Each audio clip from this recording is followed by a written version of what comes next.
Oh,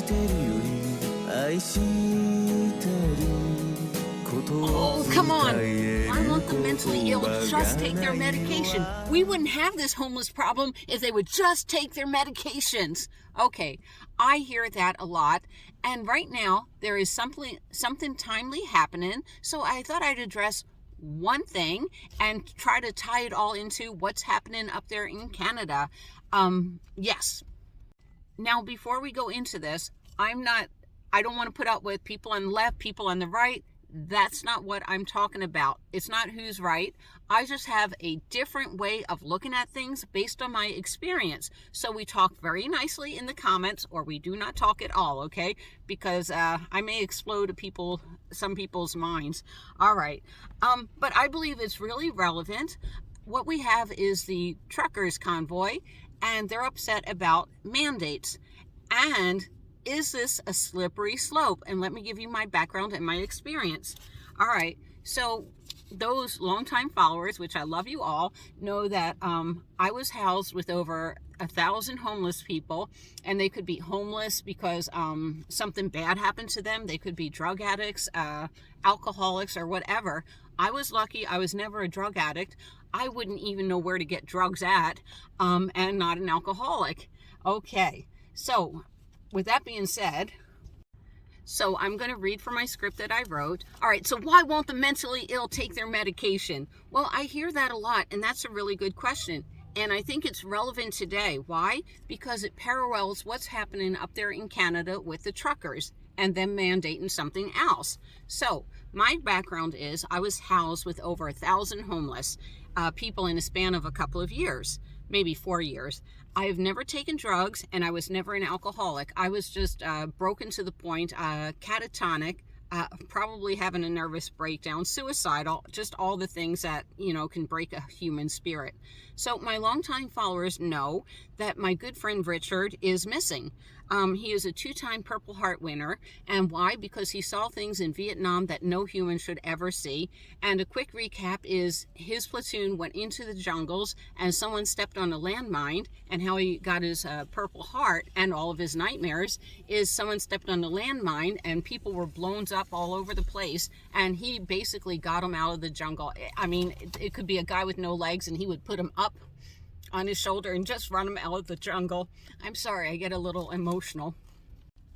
All right, so I'm going to read from my little script. Why? Because I want it to be cohesive, okay? So I hear that a lot.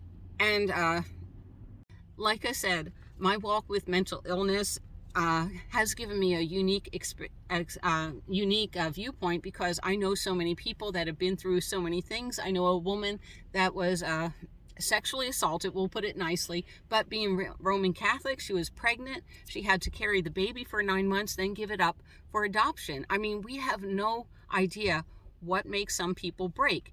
And so I'm talking about people that break at one point and then turn to drug and alcohol, or people like me that never did anything of it, and because I was the tough person, it broke me. Just like, a tree that bends survives. Well, I didn't bend.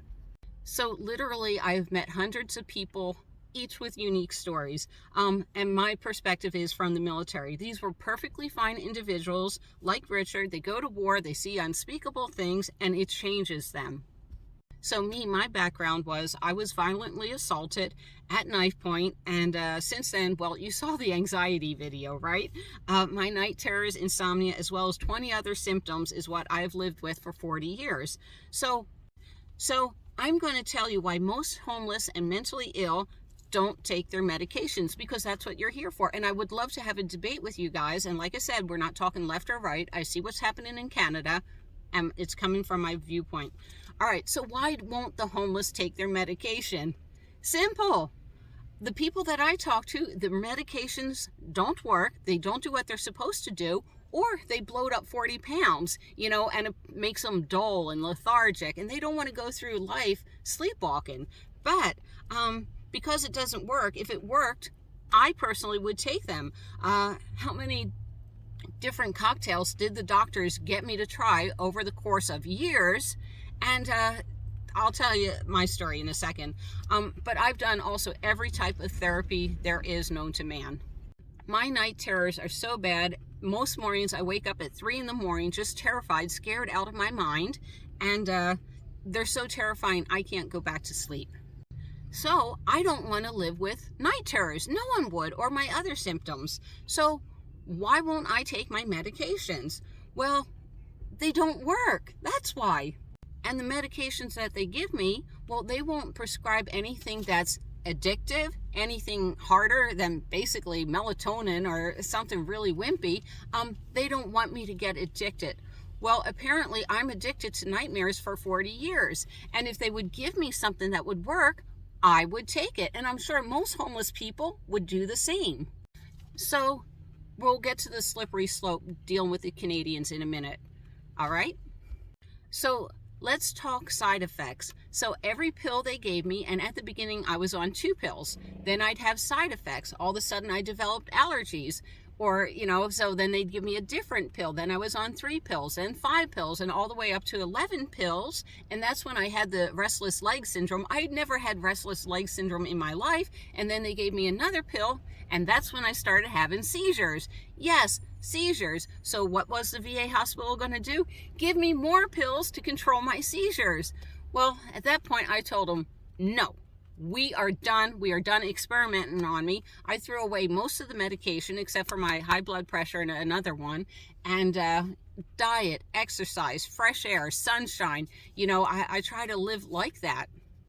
Also, I know a lot of people blowed up 20 to 40 pounds within months of taking their medication. And if you're like me, I can show you pictures. Well, I have shown you pictures in the past. And it's like I'm always 125 pounds. Now I'm 145 pounds and I have more experimental medication. I just haven't been up to taking it yet. But let's go on. So here's the slippery slope we are on. In Canada, they are standing up to get rid of mandates. Now, it doesn't matter if you believe this is good medicine or bad medicine. They just don't want to be told what they have to put in their body. And the slope that we're on is once we say, okay, we're the government, we can tell you what to put in your body. And they're telling these Canadians, if you don't take this, then you will be taxed heavily, or you can't have your job, or you can't go shopping in a store. The slope is, okay, so let's say they're successful, the government's successful in that. Well, let's get rid of the homeless. And they say, well, Terry, you need to take your meds, all 13 of them, because if you don't, we're going to cut you off a disability. Now, anybody smart in their mind knows I don't want to live like this. And if the medications worked, I would take it. But yeah, any reasonable person would say, oh, I understand now. Maybe this medication doesn't work. Maybe she doesn't want seizures. I certainly don't want night terrors. All right, let me tie it in. So some people will say, well, Terry, if you cough or sneeze on someone, they could get a cold too, right? And that's a good logical argument. But to be honest, wasn't the guy that sexually assaulted me and countless others, wasn't he mentally ill? So what should we do? Should we force castration, chemical castration? What would we do with him? Because he was mentally ill and he shared his mental illness with me, to which there is no cure. So I wanted to open it up to you guys, because what freedom are they allowed to take away from? Are we on a slippery slope? Are we on the precipice of a slippery slope? What do you think? What is the answer to all the homeless? What is the answer to all the mentally ill? And I'm going to end with, I would love the night terrors to stop. But at the same time, I don't want to be a lab rat to keep trying different cocktails that they come up with. So tell me how you feel in the comments below. And remember, Ma Terry and her fabulous co-star, Miss Lucy, will see you down the road. Bye from Ma Terry.